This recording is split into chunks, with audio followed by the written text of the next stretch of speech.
ये हुकूमत जो ओवर कॉन्फिडेंट है ना, इसको अर्श से तहरीक इंसाफ फर्श पर ला सकती है, इनको तहरीक इंसाफ घुटनों पर ला सकती है, इनको तहरीक इंसाफ मजीद नंगा गंदा करके एक्सपोज करके और इनकी कांपे टांगेंगी अगर तहरीक इंसाफ स्मार्टली मूव करे, अगर तहरीक इंसाफ दुरुस्त अंदाज से चीजें करे। मैं 3 सिर्फ आपको बयानात उनके बता देता हूं जो अब तक मैंने सुने। पहले 4-5 मिनट में जो उन्होंने कहा कि अपनी सियासत, पहली बात उन्होंने कही कि अपनी सियासत चमकाने के लिए क्या आप कहते हैं कि आटा सस्ता होना चाहिए तो उसके लिए गंदम भी सस्ती होनी चाहिए। उन्होंने कहा बिल्कुल हम भी चाहते हैं गंदम सस्ती हो, लेकिन फिर जो गंदम की पैदावारी लागत है अगर वो नीचे आएगी तो किसान को तो कोई मसला नहीं है, आप गंदम सस्ती खरीद लें या आप ना खरीदें। लेकिन उन्होंने कहा कि उन्होंने चैलेंज दिया वजीर ज़राअत को कि भाई आप आए, ओपनली बैठे, सारे कैमरों के सामने बैठे, आप हिसाब किताब करके बता दें कि किसान की 1 मन गंदम के ऊपर पैदावारी लागत कितनी है और उसकी फरोख्त कितने में हो रही है, और बताएं उसको बचत है या तबाही है उसके लिए या उसके लिए बर्बादी है।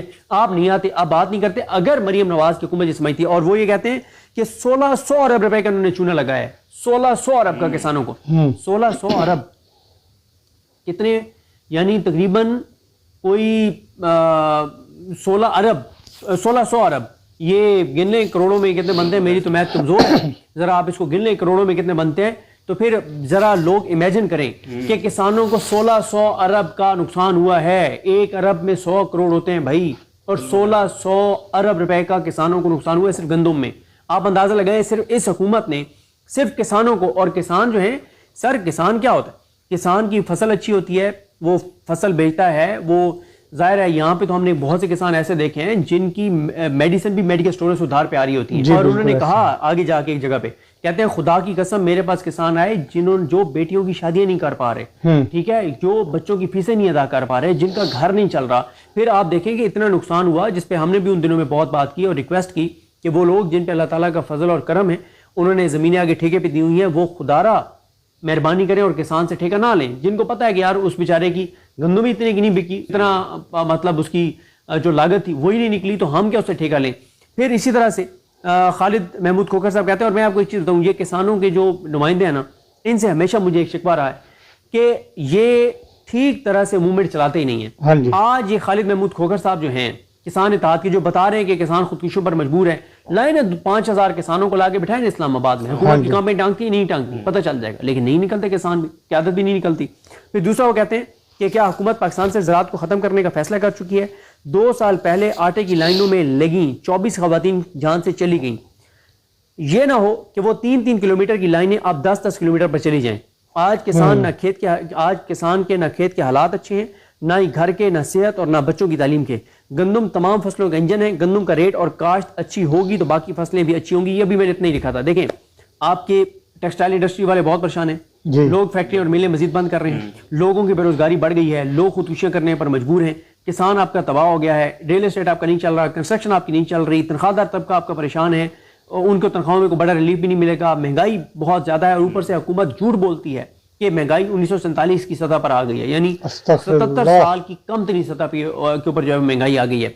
देखें, अगर पीटीआई मोमेंटम बना गई, अगर पीटीआई माहौल बना गई, और जो बात बार बार तहरीक इंसाफ के लिए करने की है, वो जो सलमान खान राजा साहब ने परसों प्रेस कॉन्फ्रेंस की है कल, जिसमें उन्होंने बताया है कि भाई ये जो मूवमेंट है ये इमरान खान की रिहाई की मूवमेंट, ये इमरान खान की जात के लिए नहीं, ये पाकिस्तान के लिए है। देखें, जब तक इस निजाम को झटका नहीं दिया जाएगा, जब तक इस निजाम को कमजोर नहीं करेंगे, ये निजाम इमरान खान पे तो जो जुल्म कर रहा है सो कर रहा है, असल जो ये निजाम जुल्म कर रहा है ना वो अवाम पाकिस्तान पे कर रहा है। इन्होंने इमरान खान को अंदर रखा हुआ है, उन्होंने अदालतों को यरगमाल बना लिया, पता कर लिया। उसका नुकसान सबसे बड़ा क्या हुआ? सबसे बड़ा नुकसान ये हुआ कि 40 से 50 रुपए फी लीटर आपको, मुझे, हम सबको पेट्रोल और डीजल पे जो रिलीफ मिलना चाहिए था वो नहीं दिया हुकूमत ने, और कहा कि हम बिजली सस्ती करेंगे, वो उल्टा महंगी हो गई। मुझे बताएं कि पेट्रोल और डीजल की कीमतों में 1 रुपए का भी इजाफा हो तो हर चीज महंगी हो जाती है। जब 40 से 50 रुपए आप पेट्रोल और डीजल की कीमतें कम करेंगे, ट्रांसपोर्टेशन सस्ती होगी, लोगों की, जाहिर है ये जो आपके सारा सामान है, चीजें, वो ट्रांसपोर्टेशन, हर चीज की कीमत में कमी आ जाती है। 40 से 50 रुपए फी लीटर पेट्रोल और डीजल की कमी हो तो, कीमतों में कमी हो तो भाई देखें, आप सिंपल कंपैरिजन कर लेना कि इंटरनेशनल मार्केट में जब इमरान खान की हुकूमत तो 150 रुपए लीटर जब पेट्रोल था, तो इंटरनेशनल मार्केट में ऑयल प्राइसेस क्या थी, आज क्या है, जमीन आसमान का फर्क है। देखें, ये बज़ाहिर जुल्म इमरान खान पे हो रहा है, लेकिन उसकी आड़ में पूरे मुल्क पे जुल्म हो रहा है। 40 से 50 रुपए फी लीटर पेट्रोल और डीजल की कीमत कम होगी तो पूरे पाकिस्तान को फायदा है। किसान आपका खुशहाल होगा, पूरे पाकिस्तान को फायदा है। ये तो हम फूड सिक्योरिटी और क्राइसिस की तरफ जा रहे हैं। ये फूड सिक्योरिटी का मसला है। देखें, अगर आपका किसान गंदम नहीं उगाएगा, गंदम का क्राइसिस होगा। इन चोरों, डाकू, लुटेरों का तो कोई मसला नहीं है। एक तो इनके घर जो है वो अवाम के टैक्स के पैसों से चलते हैं। अगर महंगी गंदम भी होगी, इनको तो अवाम के टैक्स के पैसों से इनकी गंदम खरीदी जाएगी। दूसरा, ये इंपोर्ट करेंगे, उसमें खाबे लगाएंगे, उसमें करप्शन करेंगे, लूट मार करेंगे। देखें, पीटीआई को ये माहौल बनाना होगा, ये बताना होगा किसानों को कि हम आपके लिए निकल रहे हैं। तनख्वाहदार तबके को बताना होगा आपके लिए निकल रहे हैं। ताजरों को बताना होगा आपके लिए निकल रहे हैं। टेक्सटाइल इंडस्ट्री को बताना होगा आपके लिए निकल रहे हैं।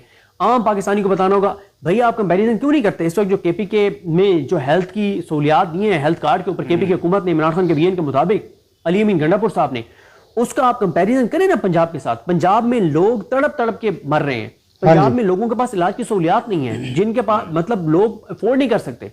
और उधर 25-25, 30-30 लाख के प्रोसीजर फ्री हो रहे हैं केपीके में। इसका कंपैरिजन करना चाहिए पीटीआई को मरकजी सतह पे। यहाँ पे इस्लामाबाद में प्रेस कॉन्फ्रेंस होनी चाहिए, दिखाना चाहिए, बताना चाहिए कि हेल्थ कार्ड में कितने मरीजों का उन्होंने इलाज किया और क्या क्या कर रहे हैं, और पंजाब में मरीजों के साथ क्या हो रहा है, पंजाब में अस्पतालों में क्या हो रहा है, इसका कंपैरिजन करें भाई। बताएं कि केपीके में क्या चीजें हो रही है यहाँ पे। अब केपीके हुकूमत ठीक है, इश्तिहारात नहीं देती, बहुत अच्छा करती है, लेकिन वैसे उनको बताना चाहिए, कंपैरिजन करना चाहिए।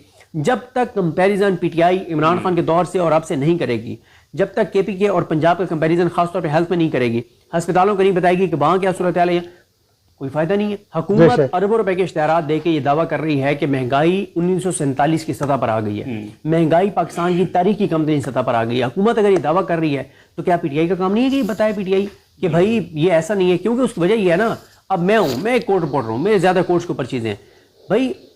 ये काम मेन पीटीआई का है, जिनको अवाम ने मैंडेट दिया था वो अवाम को बताएं। ऐसा नहीं कि अवाम को पता नहीं है। क्यों?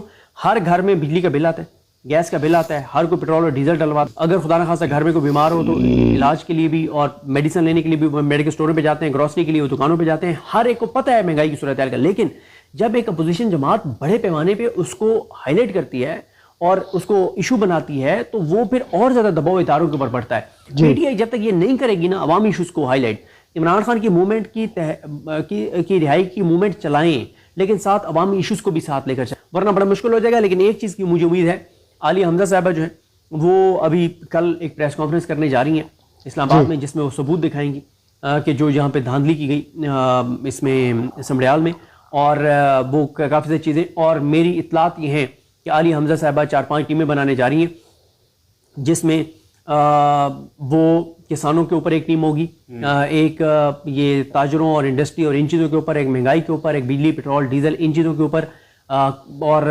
अवामी इशूज़ के ऊपर, और एक प्रेस कॉन्फ्रेंस में एक पीटीआई के अंदर एक है कि एक कंपैरिजन दिया जाए कि इमरान खान के दौर में क्या सूरत हाल थी दहशतगर्दी की, आज क्या है। दहशतगर्दी बहुत ज़्यादा बढ़ गई है, ये चीज़ें, बेरोजगारी, इन चीज़ों पर। तो आलिया हमजा मेरा ख्याल है कि एक चीज़ मैं आपको बता दूं कि अगर आलिया हमजा को पीटीआई की क़यादत ओहदे से हटवाने में नाकाम हो गई तो ये बात 100% कन्फर्म है कि आपको 15-20 दिन में आलिया हमजा बहुत बड़ा माहौल बनाने में कामयाब नजर आएंगी। और उसमें प्रेस कॉन्फ्रेंसेज होंगी, वाइट पेपर जारी होंगे, फैक्ट्स होंगे। इससे पहले एक बार ये प्लान किसी और ने भी बनाया था, लेकिन उस वक्त ये नहीं हो सका था। अब इतलात हैं कि आलिया हमजा साहब ये करेंगी और कर गुजरेंगी वो। तो नाज़रीन, ये थी आज की अहम अपडेट जो